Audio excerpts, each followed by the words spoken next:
What is up, dudes, and grip with another video. Dudes, today we're gonna play with Rosomak. This is a requested gameplay by a fellow subscriber, Raul the Marder 443, something like this. Sorry man if I butchered your name.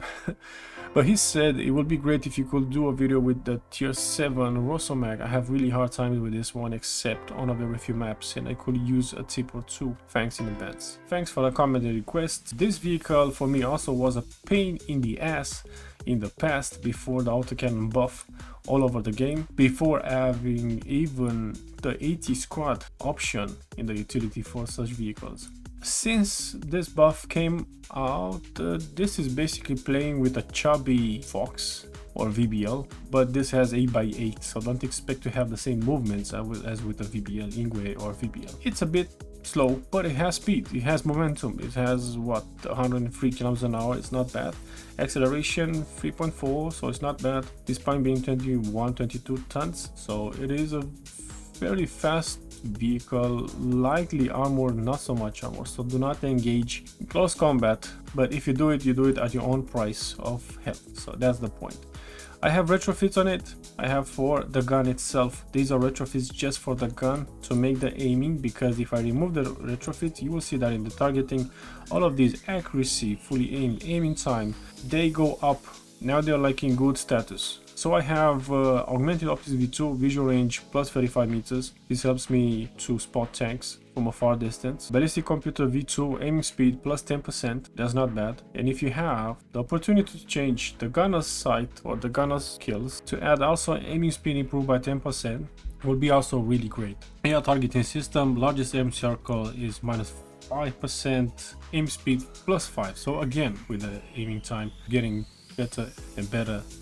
Now it comes to the commander. The commander, it's up to you. If you want to play from a ridge line far away, you can choose your own commander, your own setup. I chose Juan Carlos because, well, already he was on this tank. I decided to use it, and just because of the fact that it gives me a visual range plus 26 if no friendly vehicles are near within me in 25 meters, so why not to do this. As for the munition, just AP FSDS, nothing below.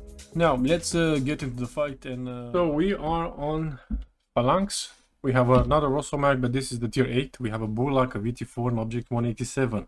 Now every time you go in a fight with an AAV, you have to count out actually the team you have. Who has the best visual range right now? It is the Rosomak, but not always. Some players use retrofits, so try to play a bit smart. I'm gonna try to spot in the beginning as much as I can,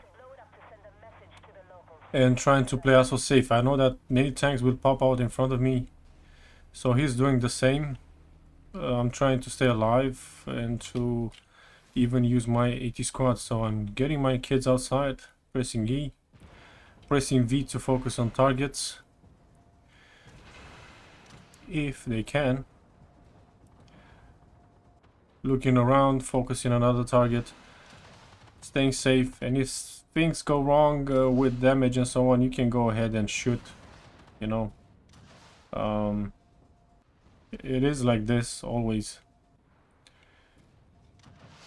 Look around the map, look on front of you, look on the mini map to see your team, and shoot from time to time. Get your squad inside, reposition yourself. Do not sit in the same area for more than, let's say, 1-2 minutes. Look on the time, because it's also a time up, so play as conscious as possible. Even though your teammates might do more damage, try not to be so greedy. Sometimes you don't have armor. Leaving my 80 squad out because sometimes on this area some tanks might pop out, and if you look on the minimap, they can shoot, hopefully, up to that distance. If not, get them inside. I'm trying to track him so you can get some additional damage. You might see a medal if someone shoots him, hopefully. It's not always, but hopefully sometimes. Now I'm gonna go on this area, looking on the secondary because no one took it. I'm gonna leave my squad, giving a smoke to my teammates because this centaur is spawning all of us, and I'm gonna get shot also. So I have to kill him fast. I'm gonna leave my squad here around this area. It's more open, and they can shoot towards the base without even an issue. And I'm gonna help the other one on the other side if I can have. Now, focus fire. Let the squad work. You look on the other side. Get the targeting, click right on the target, just shoot. Take the last one, targeting, focus in the other ones, fire. Get outside of snipe mode. Try to kill it before someone takes it. Focus, target focused again on another one, fire. Look around. See if you can help your teammates.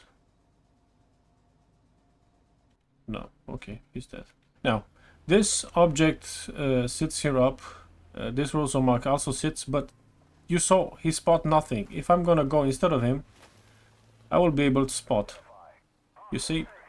So retrofits plays the main thing about this. Now, I'm gonna play the spotter, so the moment they shoot, or if I shoot now, just to trigger them,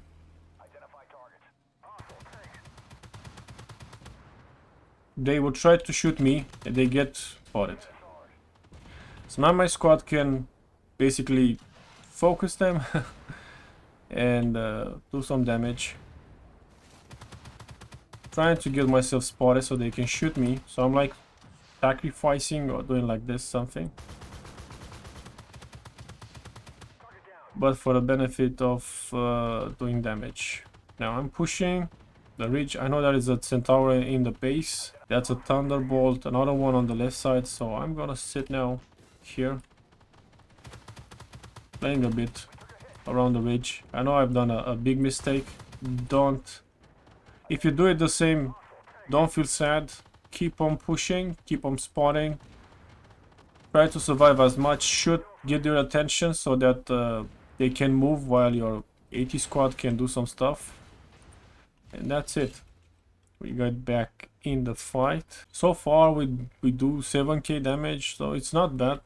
Remember guys, it matters a lot also the team you have, so it's not always splendid on some maps if you have, let's say, good tanks despite yours. The moment you're gonna get used with a vehicle, roughly 5 to 10, 6 matches, you will see some differences. Get that one.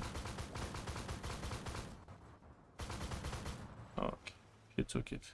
So they are pushing, you know, the map is not so huge, and the squad done his thing.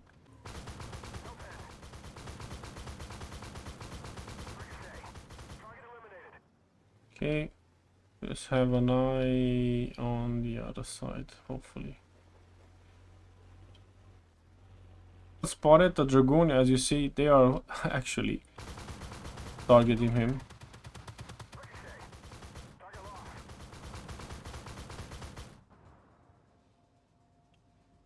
Pressing V to get the team creative squad to target him.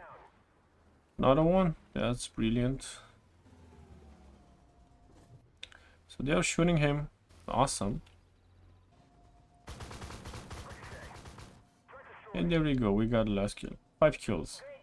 In a tier 8 with tanks that have tremendous alpha damage, reloads faster, that have 80 GMs. Basically you do like this. If you go on the other side, it is a big problem because you might die pretty fast and no one is able to cover you. Try to play safe. Let's put it out like this. So we managed to do the same, nearly the same amount of damage on spot just as this Rosomak, but he spotted 12 and 13k damage, nearly 14k damage, and I spotted 7 and 13, nearly 14k damage also. But because of the ATGMs, he managed to do more, and AT squad, you know, more damage outputs and so on. I've killed enough tanks, he done, you know, assists. So basically this was like a really good match. It was. Remember, we have Bulak that he does 800 to 900 damage on heat. VT4 that's also using heat. Object 187 that it's also a good tank. It depends by the player, by the way. I can do also a lot of damage. So basically it's like this when you play with a tank. Use the map, use the retrofits, try not to go in suicidal. Go in a test drive. and try to focus and to understand the vehicle's gun depression, gun elevation. Try to have a good commander setup. I have a video about that. I made it last year, I think, and you can check it out. It can be harsh, but it's not like it used to be with this tank. Thanks for watching, guys. Hope you enjoyed this video. Hope you learned something useful, and see you next time in the next video.